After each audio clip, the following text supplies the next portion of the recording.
More than 1,000 firefighters are trying to battle a growing wildfire near Los Angeles. The flames have been ripping through California's Verdugo Mountains since Friday and have scorched more than 7,000 acres. CBS News correspondent Jamie Yuccas is in Sunland, California. Jamie, can you tell us more about the scene caused by the fire behind you? Stephanie, I want to go ahead and show you. This is a family home. This is Linda and Sam Sherdell's home. And you can see that the fire came in here and just gutted the entire house. You can see where the fireplace once was, a heater, a stove, and that's pretty much all that's left. They were able to walk through this morning and find just a few small things that weren't completely destroyed within this fire. And I have to tell you, it was very emotional to see them kind of walk around. They're still in shock a little bit as to what happened. This is one of 4 homes that was burned down within the fire, and I asked them the amount of time they had. And what's interesting here is that this fire actually started on Friday. They had to evacuate Friday. They came back on Saturday. The winds caught up and started whipping around, and the fire then came over the hillside here. And they tell me they only had 15 minutes at that point to get out. Now they have 3 dogs and 2 horses. Unfortunately, one of the horses did not survive. They have the 3 dogs with them now. One of the horses is safe at a stable not far from here.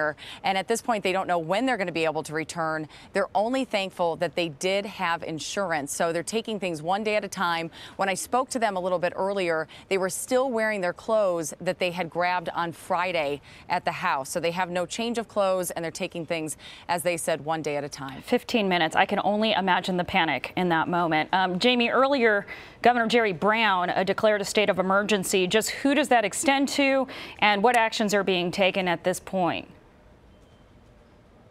Well, as you can imagine, there are 1,000 firefighters now trying to work this fire. It's more than 7,000 acres, and you have everything from water dumping helicopters to trucks, and they need water, they need supplies, they need all those types of things. So the governor enacted that so that they can get supplies and those types of things, resources and money to the people who need it federally and at the state level. Now, the city had declared a state of emergency over the weekend as the fires were growing, but that left out 2 areas of the community. So the governor was able to step in today. Glendale and Burbank now also covered, with able to get some of those resources in. All right, I grew up right in that area, and I know wildfires are present, but was there a sense that firefighters were prepared to handle a fire and flames of this magnitude? Well, I'm sure you know, when a brush fire or wildfire breaks out here, it is very fast moving, but the firefighters are almost just as quick to get in, dig those lines, dump water, and get a handle on it very, very quickly. In this case, there were so many winds that just started whipping up in the area that it just started jumping.